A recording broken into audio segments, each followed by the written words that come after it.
5 साल, 3 मुख्यमंत्री और 3 अलग अलग सरकारें। महाराष्ट्र में 2019 के विधानसभा चुनाव के बाद 5 साल सियासी उठापटक चलती रही। पहले एनसीपी और बीजेपी गठबंधन ने सरकार बनाई। देवेंद्र फडणवीस सीएम और अजीत पवार डिप्टी सीएम बने। दोपहर होते होते एनसीपी चीफ शरद पवार ने अजीत पर बगावत का आरोप लगाया और सरकार को अवैध ठहरा दिया। 3 दिन में ये सरकार गिर गई। फिर महाराष्ट्र के सियासी इतिहास में पहली बार शिवसेना ने एनसीपी और कांग्रेस के साथ मिलकर सरकार बनाई।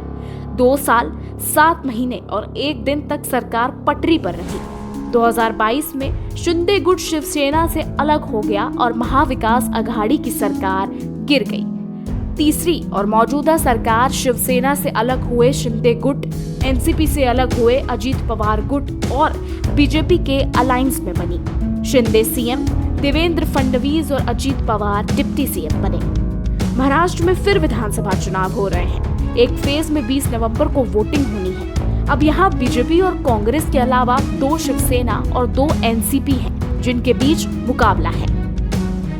अगर बात करें तीनों सरकार की, तो 3 बातें समझ में आती हैं। पहली, उद्धव ठाकरे के नेतृत्व वाली महाविकास आघाड़ी सरकार का कार्यकाल कोविड-19 की चुनौतियों से निपटने में बीता, लेकिन डेवलपमेंट के काम रुके रहे।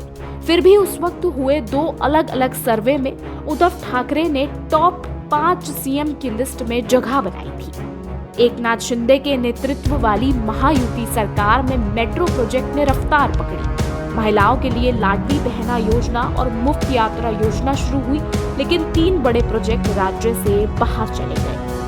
महाराष्ट्र सरकार 7.83 लाख करोड़ के कर्ज के साथ देश में तमिलनाडु के बाद दूसरे नंबर पर है। हालांकि राज्य जीडीपी के मामले में अब भी पहले नंबर पर है। महाराष्ट्र में 6 बड़ी पार्टियां चुनाव लड़ रही हैं। मुकाबला 2 महागठबंधनों के बीच है। पहला, बीजेपी के नेतृत्व वाला महायुति।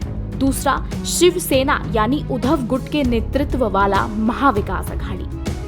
5 साल में महाराष्ट्र में हुई पॉलिटिकल उथल पुथल के दौरान 2 बड़ी पार्टियां शिवसेना और एनसीपी न सिर्फ टूटी, बल्कि उनके सामने पहचान का संकट खड़ा हो गया।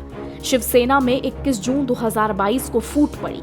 एकनाथ शिंदे ने 40 विधायकों और 10 निर्दलीय विधायकों के साथ पार्टी छोड़ दी। चुनाव आयोग से शिंदे गुट को पार्टी का सिंबल धनुष बाण मिल गया और उसे असली शिवसेना का दर्जा मिला। वहीं उद्धव ठाकरे के गुट को नया नाम शिवसेना, यूबीटी और मशाल चुनाव चिन्ह मिला। शिंदे के पार्टी छोड़ने के बाद अजीत पवार ने भी 40 विधायकों के साथ शरद पवार का साथ छोड़ा। अजीत पवार की एनसीपी को चुनाव आयोग में असली बताया और पारंपरिक सिंबल घड़ी दिया।